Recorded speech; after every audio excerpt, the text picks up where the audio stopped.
Hi, I'm Faye. It's my pleasure to have you back on my channel today. Today I'll be showing you the parts of a sewing machine and what each of those parts are used for. I'll be using my Singer 185K to make the illustrations for today.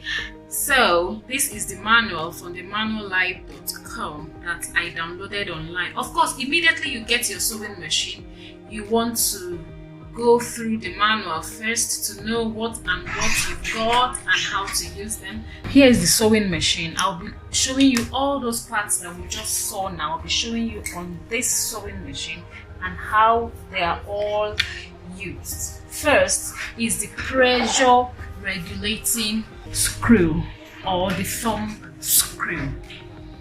This is the pressure regulating screw. It's also called the thumb screw.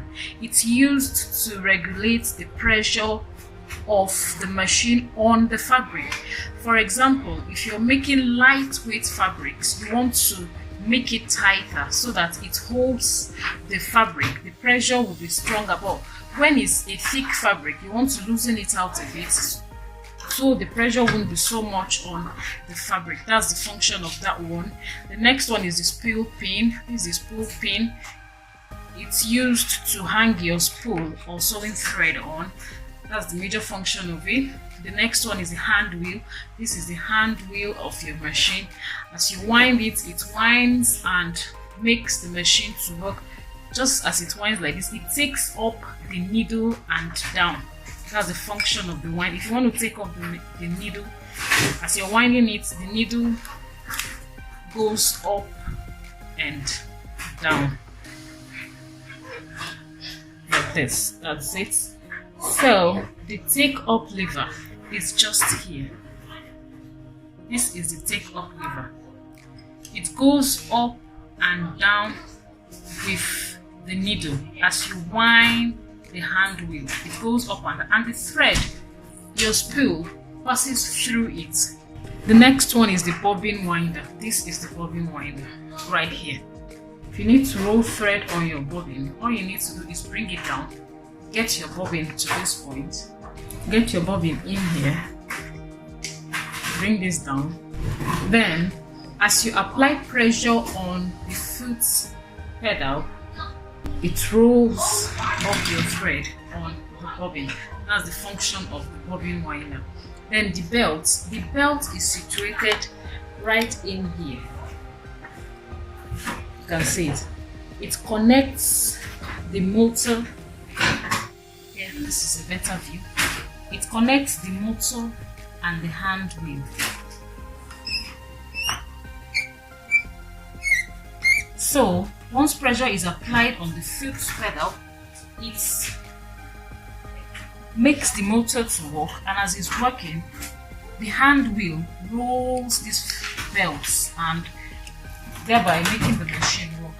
So these belts in manual machines are actually longer than this, but for the motor powered machines it's shorter.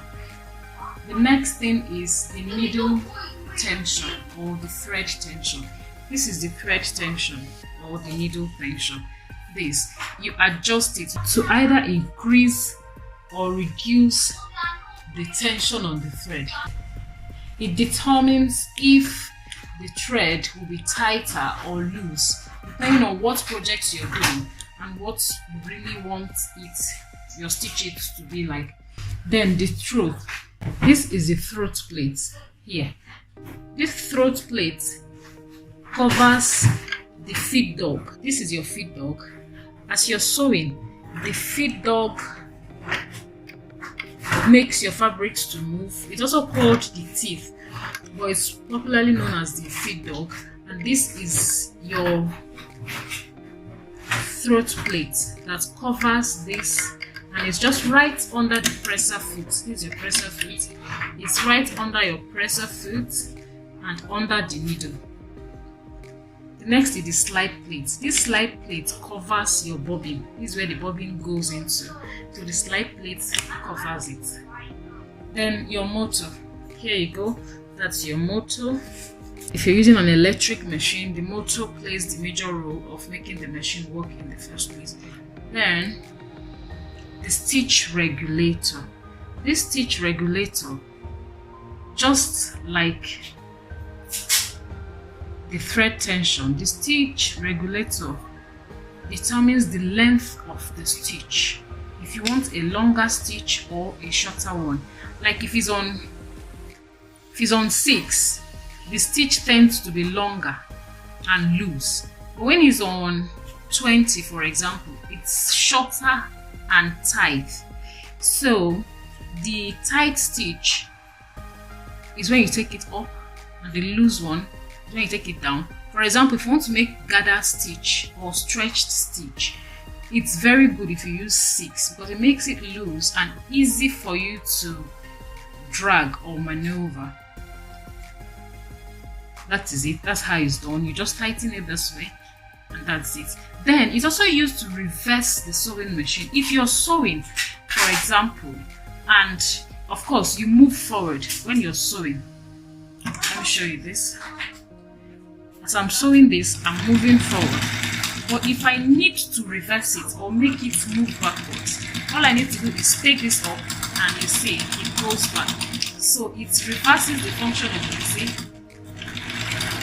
That is it. So it's used to reverse the feed. So basically, these are the parts of a sewing machine, functional parts that you'll be needing. You also have your foot pedal. This is the foot pedal for this machine. So that's it for today. If you really enjoyed this video or you found the video helpful, subscribe to my channel, click on the notification bell, share and like for more videos. Thank you. Bye.